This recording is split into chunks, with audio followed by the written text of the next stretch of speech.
Kakinada rural జిల్లాలో జెన్సిస్ stock market scam తీవ్ర కలకలం రేపుతుంది. జెన్సిస్ కంపెనీ వద్ద పెట్టుబడులు పెట్టిన బాధితులు ఆందోళనకు దిగారు.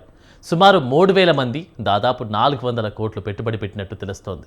తాము పెట్టుబడి పెట్టిన పెట్టుబడులు తమకు తిరిగి వస్తుందా లేదా అనే సందేహంతో బాధితులు సర్పవరం పోలీస్ స్టేషన్కు ఒక్కరొక్కరుగా చేరుకున్నారు. సంస్థ నిర్వాహకుడు మోజస్ ఇప్పటికే పరారులో ఉండగా అతని కోసం పోలీసు బృందాలు గాలింపు చర్యలు చేపట్టాయి. మోజస్పై సర్పవరం పిఎస్లో పలు సెక్షన్ల కింద కేసులు నమోదు చేశారు. జెన్సిస్ కార్యాలయం వద్ద పోలీసులు బందోబస్తు చేపట్టారు. జెన్సిస్ స్టాక్ మార్కెట్ వివాదంలో పలు కీలకమైన కంప్యూటర్ హార్డ్ డిస్క్లను ఫైళ్లను పోలీసులు స్వాధీనం చేసుకుని సర్పవరం పిఎస్కు తరలించారు. బాధితులు ఒక్కరొక్కరుగా సర్పవరం పోలీస్ స్టేషన్కు చేరుకుని తమ బాధను పోలీసులకు వెల్లడిస్తున్నారు.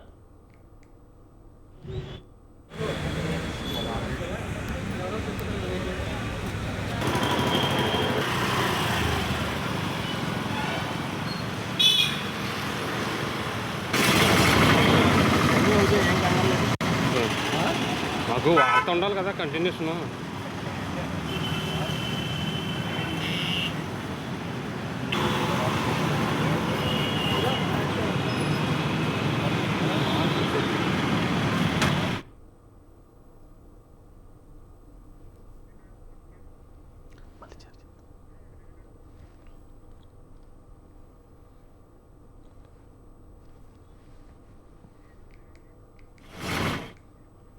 కాకినాడ రూరల్ జిల్లాలో జెన్సిస్ స్టాక్ మార్కెట్ స్కామ్ తీవ్ర కలకలం రేపుతుంది. జెన్సిస్ కంపెనీ వద్ద పెట్టుబడులు పెట్టిన బాధితులు ఆందోళనకు దిగారు. సుమారు 3,000 మంది దాదాపు 400 కోట్లు పెట్టుబడి పెట్టినట్టు తెలుస్తోంది. ఇదే అంశానికి సంబంధించి పూర్తి డీటెయిల్స్ మా ప్రతినిధి నవీన్ రాజ్ అందిస్తారు. నవీన్ రాజ్.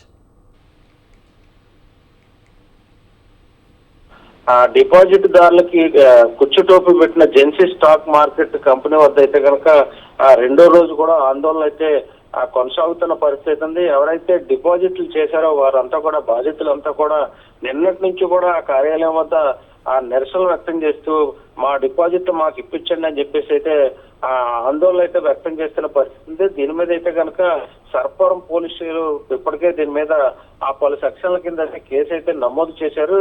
ఏదైతే ఈ కంపెనీకి సంబంధించిన నిర్వాహకుడు ఉన్నాడో మోజెస్ కోసం అయితే పోలీసులు ఈ బృందాలుగా అయితే విడి ఆయన కోసం అయితే గాలింపు చర్యలు అయితే చేపడుతున్న పరిస్థితి. ఈ జెన్సిసి కార్యాలయం వద్ద పోలీస్ బందోబస్తు అయితే తీవ్రంగా పెట్టి అక్కడ ఏ విధమైన అల్లర్లు చోటు చేసుకోకుండా అయితే కనుక బందోబస్తు అయితే పెట్టారు. అయితే ఈ ఏదైతే జెన్సిస్ కంపెనీకి స్టాక్ మార్కెట్ కంపెనీకి సంబంధించి దాదాపు 3,000 మంది బాధితులు అయితే ఉన్నట్లుగా అయితే గుర్తించారు. సుమారు 400 కోట్ల పెట్టుబడులు అయితే పెట్టినట్లుగా అయితే కనుక ఆ సమాచారం అయితే అందుతుంది. దీనికి సంబంధించి కూడా ఇప్పటికే కీలకమైనటువంటి కంప్యూటర్ హార్డ్ డిస్క్లు ఫైళ్లను కూడా పోలీసులు అయితే ఇప్పటికే స్వాధీనం చేసుకుని పోలీస్ స్టేషన్ కి అయితే తరలించారు.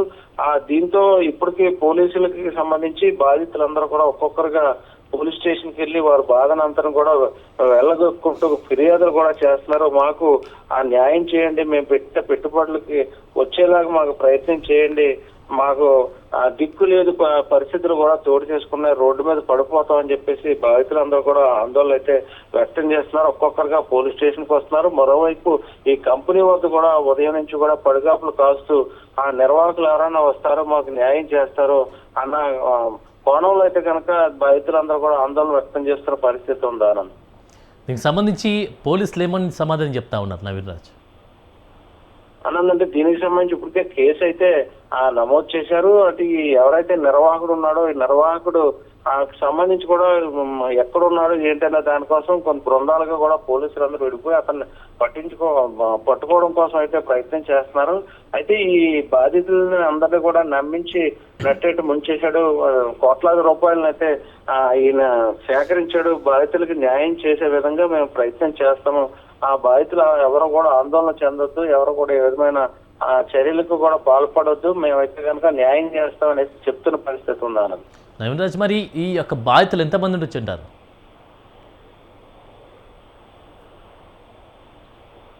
Naveen Raj, right, thank you Naveen Raj.